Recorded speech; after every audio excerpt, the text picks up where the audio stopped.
안녕하십니까? 오늘 셋째 날 나뿐인 나쁜 사람에 대해서 우리 함께 살피도록 하겠습니다.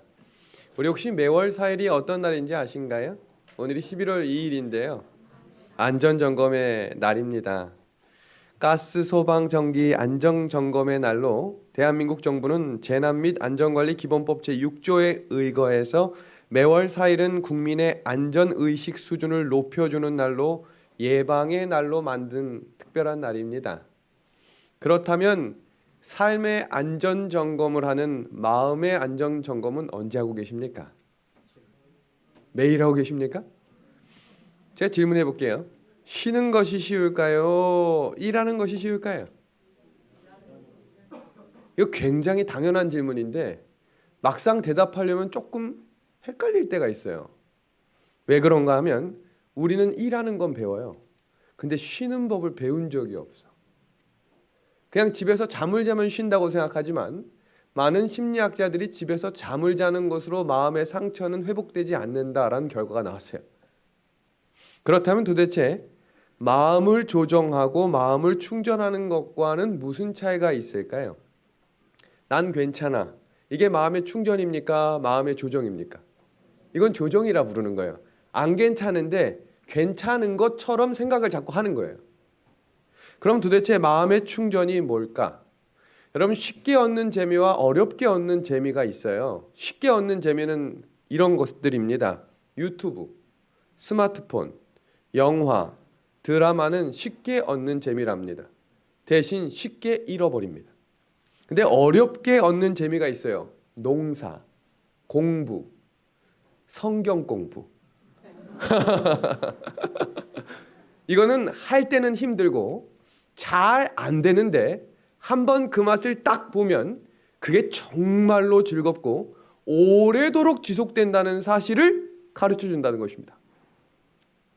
오늘 저는 베데스다라는 곳으로 여러분을 잠시 안내하려고 합니다. 이 베데스다라는 곳은 아픈 사람들이 찾아가는 곳이었어요. 마치 병원처럼 말입니다. 이 병원 가면 꼭 난대 라는 이야기를 듣고 사람들이 몰려들기 시작했던 이곳에 어떤 일이 일어났을까요? 이곳에는 한 가지 소문이 있었는데요. 먼저 들어가는 사람이 어떤 병에 걸렸든지 낫는데요. 여러분, 가볼만 합니까? 중병에 걸렸거나 죽을 병에 걸렸는데 달리기 시합을 해가지고 1등하면 낫는데요. 그럼 목숨 걸고 뛰지 않겠습니까? 베데스다는 경쟁사회의 모습을 보여주고 있는 자리입니다. 이 카툰을 한번 봐주실래요? 빨리 못 달려? 계속해서 누군가가 채찍질을 합니다. 공부도 학교도 직장도 제일 먼저 들어가고 제일 먼저 앞서가고 제일 좋은 대학에 가고 제일 좋은 직장에 들어가면 인생의 행복이 보장된 것 같은데 그렇지가 않다는 거예요. 지금 보시는 이 도표는 매년 대한민국이 국가별 자살률에서 다른 나라를 월등히 앞서 나가고 있는 그래프가 OECD 국가를 대상으로 한 조사에서 발표가 났습니다. 도대체 무엇이 문제일까요? 최근 1년 동안 죽고 싶다는 생각을 해본 적이 있습니까? 그중에 42.7%가 학생들이 학교 성적 때문에 죽고 싶다고 이야기를 했습니다. 우리 청소년들이 매일 한 명씩 지금도 목숨을 끊고 있다는 사실은 우리가 한 번쯤은 이 문제를 돌아봐야 할 때가 됐습니다. 사람들은요, 삶에서 버거운 문제를 만나면 세 가지 유형으로 바뀝니다. 첫 번째는 두렵고 회피합니다. 그리고 두 번째는 저절로 사라지기를 바라며 이를 악물고 참아냅니다. 세 번째는 문제가 없는 것처럼 행동합니다. 마치 가면을 쓴 것처럼 말입니다. 그리고 문제가 생기면 반드시 두 부류로 나눠지는데 첫 번째는 내 탓을 하는 신경증 환자입니다. 나 때문이야. 나 때문이야. 그럼 이 반대편 사람은 누구라고 생각하겠습니까? 쟤 때문이야. 쟤 때문이야. 우리는 이쯤에 있든지 아니면 요쯤에 있든지 아니면 이쯤에 사는 누구나 내 탓이나 내 탓을 하며 살아가고 상처를 받고 상처를 주며 살아갑니다. 여러분, 몇 년 전 제주 카니발 운전자 폭행 사건이 한국을 떠들썩하게 했던 거 기억나시죠? 운전을 하고 가는데 뒤에 5살 꼬마 아들이 있었어요. 근데 운전을 하다가 이렇게 신호가 이렇게 끼어드는데 갑자기 이 카니발 운전자가 내려가지고 물통으로 애가 보는 앞에서 아빠의 머리를 있는 대로 계속 치는 것입니다. 왜 그렇게 했는 줄 아세요? 기분 나쁘다는 거예요. 경남 여자 운전자 폭행 사건도 기억하십니까? 저녁에 퇴근을 하는 길에 여성 운전자가 이렇게 가고 있는데 신호등이 바뀌었어요. 근데 앞에 택배 이 라이더 운전하는 사람이 휴대폰을 보고 있으니까 앞에 신호가 바뀐 걸 모른 거예요. 그러니까 어떻게 했냐면 빵 했어요. 크게도 아니고 빵 가주세요. 갑자기 주먹으로 그 여성의 얼굴을 10대를 굿하기 시작합니다. 왜 그렇게 한 걸까요? 기분 나쁘게 왜 빵 되냐 이거예요. 세상에서 나쁜 사람은 나뿐인 사람입니다. 굉장히 아이러니한 언어 유희인데요. 도대체 뭐가 나쁜 사람인가? 나뿐인 사람입니다. 지금 보시는 이 그림은 무슨 사진인지 대략 짐작이 가시죠? 지금 이 사진도 어떤 사진인지 대략 짐작이 가십니까? 2020년 1월 1일 해돋이를 보기 위해 모인 수많은 인파입니다. 도대체 2021년에 뜨는 해와 2020년에 뜨는 해가 달라서 사람들이 이곳에 모인 겁니까? 매년 똑같은 해가 뜨는데 그때 쫙 모여가지고 해 뜬다 라고 하면 종교에 상관없이 다 같이 눈을 감더니 이렇게 합니다. 이게 뭐 하는 겁니까? 뭔가 자기의 소원을 빌기 시작합니다. 마치 이루어질 것처럼. 여기서 소원 빌면 다 이루어지던가요? 살이 빠지게 도와주십시오. 건강하게 도와주십시오. 남편이 승진하게 도와주십시오. 자녀가 잘 결혼하게 도와주십시오. 거기서 이루어진다라고 하면 누가 안 가겠습니까? 그런데 다 이루어지지도 않는데 왜 사람들은 매년 첫 해마다 해가 뜰 때마다 갑자기 해 뜬다라는 소리와 함께 왜 이렇게 하는 걸까요? 2020년 드디어 코로나가 시작됐고 그의 말에는 보신각 주변에 한 사람도 모이지 못하는 전례 없던 일이 일어났죠. 그리고 2021년 1월 1일에는 해돋이 금지를 나라에서 제정했습니다. 그러니까 대한민국 국민들이 어떻게 했는가? 여러분 놀라지 마십시오. 이렇게 했습니다. 모이지 못하게 하니까 다 같이 차를 끌고 가가지고 차에서 해 뜨는 데를 볼 수 있게 딱 앉아가지고 해 뜬다라는 소리니까 차 안에서 또 뭐예요? 그래서 기자가 물었어요. 무슨 소원 빌었습니까? 90%가 돈 많이 벌게 해주세요. 그거 하면 돈 많이 벌든가요? 많은 사람들이 사실이 아니지만 진리처럼 믿고 있는 것이 많이 있습니다. 베데스다 연못에서 제일 먼저 들어가는 사람이 났을까요? 영감의 글은 헛된 소망을 안고 연못가에 기어왔다라고 이야기합니다. 그런 일은 없었어요. 그런데 사람들이 그럴 수도 있대라고 이야기하니 모든 사람들이 헛된 소망을 품고 몰려들기 시작했던 자리. 쟤보다 내가 더 빨리 들어가야 되니까 그 사람 끌어내리고 들어가려고 했던 그 사회. 한국에서 가장 뛰어난 10가지가 CNN 방송에서 1위가 성형수술, 2위가 초고속 인터넷입니다. 현대사회에서 더 이쁘고 더 잘나면 더 행복할 거라고 생각하지만 성형수술이 많아지면 많아질수록 행복 정도의 지수는 더 떨어진다는 사실은 아이러니하게도 참 우리를 더 생각나게 합니다. 우리 시대 역설을 하나씩 살핍니다. 소비는 많아졌는데 기쁨이 줄어들었습니다. 집은 커졌는데 가족은 적어졌습니다. 생활은 편리해졌는데 시간이 부족합니다. 생각해 보시면 지금처럼 좋은 시대가 어디 있습니까? 건조기가 빨래도 말려줘요. 식기세척기가 설거지도 대신 해줘요. 그런데 바쁘대. 입만 열면 다 바쁘대. 한번 옆 사람한테 안 바쁘세요? 안 바쁜 사람이 없어요. 유치원생부터 어르신들까지 여러분 백수가 과로로 죽는데요. 이게 무슨 말입니까? 뭐가 그렇게 바쁜지 다 바쁘대요. 학력은 높아졌는데 상식이 부족해졌어요. 지식이 많아졌는데 판단력이 모자라졌고 전문가는 많아졌는데 문제는 더 많아졌어요. 약은 많아졌지만 건강이 나빠졌어요. 제가 아는 어른 중에 한 번에 영양제를 15개 먹는 분을 만났어요. 각종 질병을 다 가지고 삽니다. 현대사회는 학생, 직장인, 너나 할 것 없이 다 바쁩니다. 근데 저는 오늘 매우 중요한 이야기를 좀 하나 해드리려고 합니다. 바쁜 것이 결코 좋은 것이 아니에요. 영감의 글은 우리에게 이렇게 말합니다.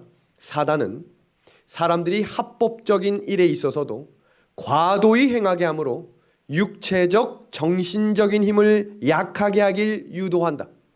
피곤하고 바쁘게 함으로 하나님 나라에 설 준비를 갖추는 사업에서 떠나게 할 수 있다. 바쁘다고 하는 것은 위험한 겁니다. 여러분, 8세기 영국 산업혁명으로 세상이 완전히 뒤집어지는 한 사건이 일어납니다. 예전에는 농번기 시대에는 해가 뜨면 일하고 해가 지면 일을 멈췄어요. 비가 오면 일을 멈추고 비가 그치면 일을 하는 시대가 있었지요. 그래서 사람들은 더 하나님을 많이 의지하고 사람들을 돕는 일들이 많았습니다. 그런데 공장마다 조명이 생기자 야간 근무가 시작됐어요. 기계가 발전되자 사람들이 더 많이 일에 투입되기 시작했습니다. 그리고 산업혁명 전후에 건물마다 시계가 바뀌기 시작했어요. 왜냐하면 이제는 시간 단위, 초 단위로 사람들이 움직여야 됐기 때문이에요. 그래서 이 일들을 훈련시키기 위해 어떻게 했는가 놀라지 마십시오. 그때 탄생된 노래가 학교 종이 땡땡땡 어서 모이자. 선생님이 우리를 기다리신다. 여러분, 이게 얼마나 철학적인 노래인지 지금부터 들어보십시오. 어린 시절부터 12년 동안 종 치는 소리에 움직이고 앉았다 일어나는 법을 배우는 거예요. 습관을 들이는 거예요. 그래서 8시 반이 되면 출근을 해야 되고 5시 반이 되면 퇴근 준비를 하는 어느 기계에 맞춰서 움직이는 시스템으로 바뀌어버렸어요. 해가 뜨고 안 뜨고 상관없어요. 비가 오고 안 오고 상관없어요. 뭐에 맞춰 움직이는 거예요? 종소리에 맞춰서 사람들이 움직이기 시작합니다. 그런데 이게 웬일이에요? 그랬더니 생산율이 높아졌어요. 좋습니까? 사장들이 더 일을 시키기 시작해요. 야, 이거 봐라. 시간 맞춰 일을 시키니까 더 잘 되네. 그런데 문제가 생겼어요. 사람들의 평균 수명이 30살이 낮아진 거예요. 이게 웬일입니까? 밥 제때제때 먹여주고 제때제때 잠을 자게 해주는데도 왜 평균 수명이 이렇게 급격히 떨어졌나 봤더니 공장에서 나오는 매연과 사람들의 스트레스가 점점 강화되자 사람들의 수명이 10년씩 줄기 시작한 것입니다. 사람들이 40이 안 됐는데 죽을 병에 걸리기 시작해요. 다 죽어가는 것입니다. 그러니까 이것이 영국 자체 내에서 문제가 제기됐어요. 안 되겠다. 이러다 우리 멸종된다. 그래서 영국 런던에서 일하던 사람들의 회복은 도대체 어디서 올까를 연구하던 중에 도시 중간에다가 하이든 파크라고 하는 대공원을 만들게 된 겁니다. 여러분, 뉴욕과 런던의 공통점이 혹시 뭔지 아십니까?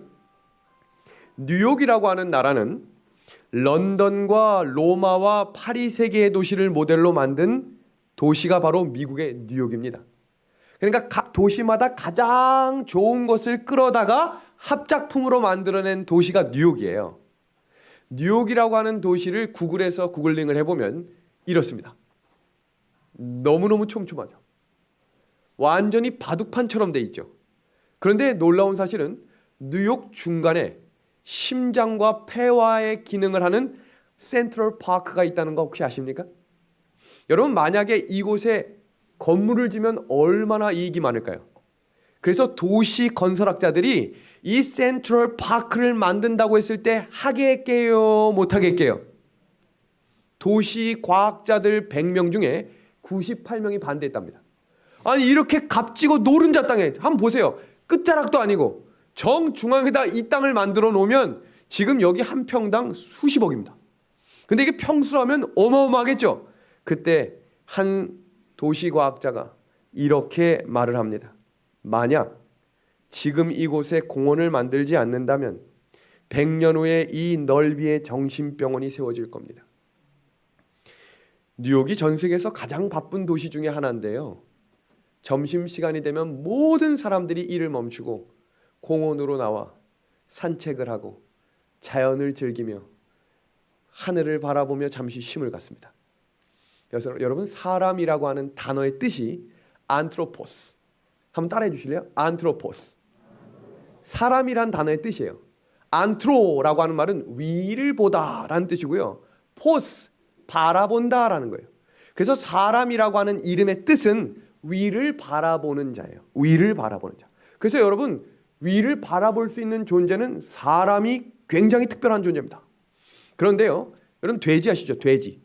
돼지는 죽기 직전에 딱 한 번만 하늘을 볼 수 있어요. 왜냐하면 돼지라고 하는 동물은 목이 굳었기 때문에. 언제 하늘을 보느냐? 죽기 직전에 몇 달 때. 그 순간에 뒤로 벌러덩 드러나서 하늘 보고 죽는 게 돼지입니다. 먹고 사는 것에 취해가지고 먹는 것에 목숨 걸고 살다 보면 하늘 보고 살 일이 없어요. 생각해 보시면 우리가 언제 고개를 들어서 하늘을 봤나? 사람이란 존재 자체가 하늘을 봄으로 회복되는 존재로 창조된 사람들입니다. 그래서 성경과 천연계는 둘 다 하나님의 사랑을 우리에게 보여준다라고 이야기한 겁니다. 그러니까 사탄은 가능하면 천연계를 못 보게 만들어서 도시 중간에 사람을 떨어뜨려놔요. 그럼 사람이 점점 각박해집니다. 여유가 없어요. 웃음이 사라집니다. 여러분, 도시를 보고 웃을 일은 없어요. 생각해 보세요. 서울 한복판의 사람은 휴가를 지낼 땐 반드시 자연으로 갑니다. 도시에 살면서 도시에서 휴가야 이런 사람이 없어요. 왜 그러냐면 본능적으로 사람은 자연에 가야 치유가 된다는 것이 몸으로 느껴지기 때문이거든요. 두 번째는 사람은 성경을 바라볼 때 회복이 일어납니다. 그러니까 그것을 알고 있는 사탄 마귀가 보게 하겠어요? 못 보게 하겠어요? 성경을 못 보게 만들어 버립니다. 시대별로 한번 볼까요? 중세 시대에는 성경을 보면 잡아 죽였어요. 성경을 못 보게 만들어 버렸어요. 그랬더니 이 사람들이 성경을 외워버리네. 그래서 중세 시대를 지내 근세 시대에는 인쇄술이 발달하자 영국 성서 공회가 만들어졌고, 그때마다 성경이 배포되기 시작하자 안 되겠다. 사람들이 성경을 읽으면 회복이 일어나니까 성경을 못 믿게 만들어 버려야겠다. 그래서 진화론을 만들어낸 거예요. 그래서 그 당시에는 성경을 믿지 못하도록 만들었습니다. 근데 더 신실한 하나님의 백성들이 성경을 믿고 믿자 현대 시대에는 분주하게 만들어 성경을 읽을 마음이 없도록 만들어버린 것입니다. 여러분, 지금 여기에 세 공주가 있어요. 소공녀, 백설공주, 신데렐라. 이 세 어린 공주들의 공통점이 혹시 뭔지 아십니까? 학생들한테 이런 질문하면 얼마나 대답을 많이 하는지 몰라요. 근데 우리는 시간이 많이 없으니까 그냥 정답을 바로 얘기하겠습니다. 네. 한번 맞춰보실래요? 뭐 이렇게 하시면 제가 얘기할게요 그냥. 네, 뭐 설교도 저 혼자 다 하는데 뭐 대답도 제가 하겠습니다. 이 주인공들은 어렵고 계부 밑에서 산 특징이 있지만 더 큰 특징 중에 하나는 바로 옥탑방에 살았다는 겁니다. 예전에는 옥탑방 하면 처절하게 가난하고 못 사는 사람들이 살았던 특징이 옥탑방이었어요. 근데 왜 그런 줄 아세요?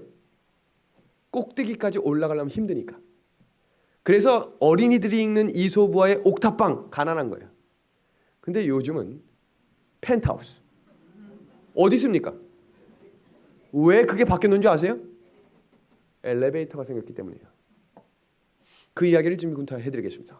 1853년 뉴욕 세계 박람회라고 하면 코엑스나 이런 데 가보시면 꽉 사람이 차잖아요. 근데 갑자기 한 사람이 도끼를 들고 10층 높이로 올라갔습니다. 사람들 왜 이래 이 사람이 이렇게 해준다. 여러분, 제가 지금부터 여기서 떨어지겠습니다. 저 정신을 안 돼, 하지마. 그런데 갑자기 이 사람이 끈을 카운트다운을 혼자서 하면서 자, 이제 5초 후에 제가 떨어집니다. 안 돼. 5, 4, 3, 2, 1. 팍 끊었습니다. 어떻게 됐겠습니까? 그 자리에서 죽었겠습니까? 팍 떨어지는데 갑자기 19, 8m, 5m, 4m, 3m, 2m에서 멈춰버린 거예요. 어이 무슨 일인가? 여러분 지금 여기 있는 이 도끼 든 사람이 엘리샤 그레이브스 오티스라고 하는 사람인데, 여러분들이 오늘도 타고 나온 엘리베이터 이름 중에 오티스 있죠? 그걸 이 사람이 만든 거예요. 그 전까지 뉴욕에 많은 엘리베이터들이 있었는데 자꾸 추락사고가 있었어요. 그러니까 엘리베이터를 자꾸 빼는 거예요. 그러니까 이 사람이 회사가 망할 것 같은 거예요. 근데 이 사람이 뭘 만들어냈냐면 엘리베이터가 추락을 해도 땅에 닿지 않는, 지금 이 붉은색 동그라미 봐주세요. 톱니바퀴 시스템을 만들었습니다. 여러분 엘리베이터가 추락해도 염려하지 마십시오. 추락하지 않습니다. 이 사람이 이런 시스템을 만들어 놓은 것입니다. 그때부터 건물들이 높아지기 시작한 거예요. 더 높아지고 더 높아지고 더 높아지고, 여러분 우리의 삶 속에 더 높아질 수 없는 곳이 있어요. 그것은 바로 하늘입니다. 아무리 높이 높이 올라가도 하늘까지는 올라갈 수 없어요. 그래서 하나님께서는 우리에게 기도라고 하는 은혜의 자리를 주신 것입니다. 영감의 글입니다. 기도는 친구에게처럼 하나님께 마음을 펴놓는 것이다. 기도는 하나님을 우리에게로 내려오게 하는 것이 아니고 우리를 그분에게로 올라가게 하는 것이다. 여러분 지금 보시는 이 사진은 서울 36의 이 노원구에 있는 삼육대학교 호수에 올라가는 입구입니다. 저에겐 아들이 둘이 있거든요. 첫째 아들의 이름이 윤태섭, 둘째 아들의 이름이 윤예섭입니다. 제가 이 출장이 잦다 보니까 자녀들하고 함께 있을 시간이 적어서 제가 가능하면 주말에는 반드시 시간을 내어 아이들과 산책을 하려고 하는 제 개인적인 철칙을 정해놨습니다. 일요일날 아이들에게 나가자고 하면 싫어할 때가 있어요. 그러면 여러 가지로 꼬십니다. 아이스크림 사줄게, 짜장면 먹자. 지금 그것도 잘 안 통해요. 아주 문제입니다. 근데 이때쯤에는 짜장면이면 웬만큼 통했어요. 둘째 아이가 7살이 되어서 이제 한글을 하나씩 읽기 시작하는데, 우리가 같이 가족이 함께 이렇게 가고 있는데 갑자기 둘째 아이의 발이 멈췄습니다. 무슨 일인가? 이 아이의 눈에 이 현수막이 들어온 것입니다. 멧돼지 출현주의. 등산로에 조심하십시오. 소리를 지르거나 등을 보이지 마십시오. 이걸 또박또박 읽는 거예요. 멧돼지에게 공격을 당할 수 있음. 그러자 이 아이가 움직이지 않는 것입니다. 야, 왜 이래? 그랬더니 멧돼지가 나타나면 어떡해? 저는 이제 이 아이를 놓고 첫째 아이와 함께 올라갔습니다. 그리고 당연히 둘째 아이는 엄마 손을 붙잡고 올라온다라고 생각을 했어요. 40분이 지나도 안 오는 거예요. 그래서 무슨 일인가 하고 첫째 아이와 내려갔더니 놀라지 마십시오. 이 아이 그 고사리 손에 돌멩이가 가득한 것입니다. 그래서 제가 물어봤어요. 그걸로 뭐 하게? 그랬더니 멧돼지 잡아야지. 근데 더 놀라운 사실은 양쪽 주머니에도 가득 찬 것입니다. 그래서 제가 이 아이에게 야, 그거 버리고 아빠랑 가자. 그랬더니 아빠가 멧돼지보다 세? 그래서 제가 그랬어요. 아빠가 너는 지켜줄게. 그랬더니 이 아이가 돌을 버리기 시작하는 것입니다. 아멘입니까? 그런데 주머니에 돌은 안 버리더라고요. 그렇게 올라갔습니다. 그리고 이 아이에게 드디어 옆에 쓰여져 있는 성경 구절들, 푸르르게 푸른 나무들과 지저귀는 새들을 보여주자 야, 여기도 올만하네. 이 아이 손에 있었던 돌멩이들을 내려놓고 아빠와 함께 걸어가는 뒷모습을 엄마가 찍어준 것입니다. 우리의 삶의 문제들을 우리 손에 있는 돌멩이로 해결하려 해도 그것은 아무 해결 방법이 되지 않을 때가 더 많습니다. 그 돌들을 내려놓아야 내가 하는 것이 아니라 우리 하나님께서 해주시는 분임을 기억하게 될 것입니다. 오늘 말씀을 정리하면서 한국삼육 고등학교 3학년에 재학 중이었던 최희균 학생의 이야기를 영상으로 잠깐 소개하고 오늘 말씀을 정리하겠습니다. 이 친구는 누가 뭐라고 해도 모든 친구를 배려할 줄 아는 친구였습니다. 남들이 다 나쁜 짓을 해도 이 친구만큼은 끝까지 정직하게 했던 친구에게 어느 날 큰 복통이 찾아왔습니다. 친구들이 염려를 하는 그 마음을 품고 병원에 갔는데 이 보통 문제가 아닌 것 같아서 대형 병원을 가게 되었습니다. 근데 이 친구가 암말기가 발견된 것입니다. 이미 온몸에 퍼진 거예요. 그러니까 친구들이 난리가 난 것입니다. 하나님, 이 친구는 아닙니다. 가더라도 이 술 먹는 제가 가야지. 어떻게 이렇게 선한 친구가, 죄 한 번 안 짓는 이 친구가 갈 수 있습니까? 학교가 발칵 뒤집었습니다. 과연 이 친구는 어떻게 됐을까요? 지금부터 그 영상을 같이 보도록 하겠습니다.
저도 꼭 나와서 골든제스 들으러 가겠습니다.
저희 재림 교인들이 다시 한번 졸고 있던 저희가 깰 수 있게 되었고, 지금은 잘 모르겠지만 언젠가는 꼭 이런 일이 정말 하나님의 뜻이었던 걸 알게 될 날이 올 거라고 믿어요.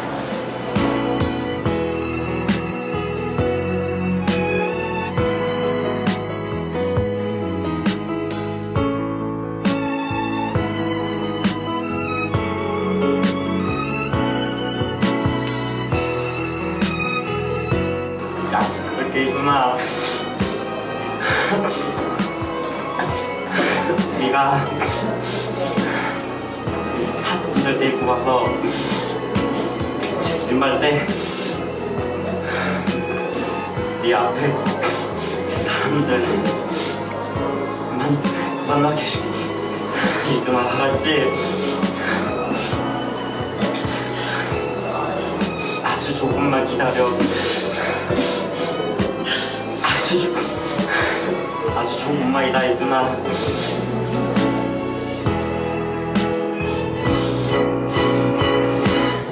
2018년도 신학과생도 희준이한테 약속한다.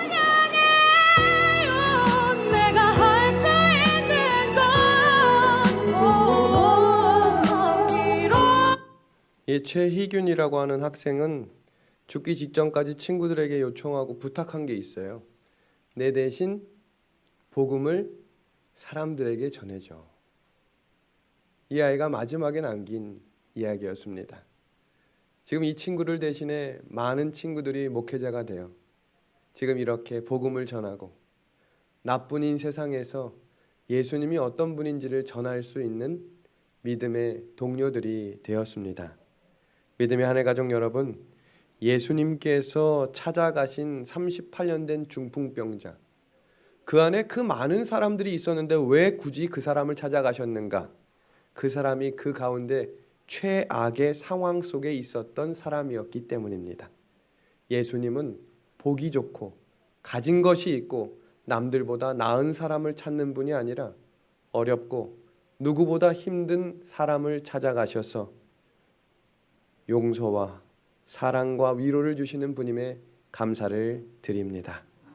오늘 그 예수님이 나를 찾아오실 때 마음을 열고 만나심으로 오늘 이 하루가 나쁜 사람이 아니라 누군가를 살리는 말과 누군가를 돕는 따뜻한 손길의 하루가 되기를 소망하며 오늘 이 아침 말씀을 마치도록 하겠습니다.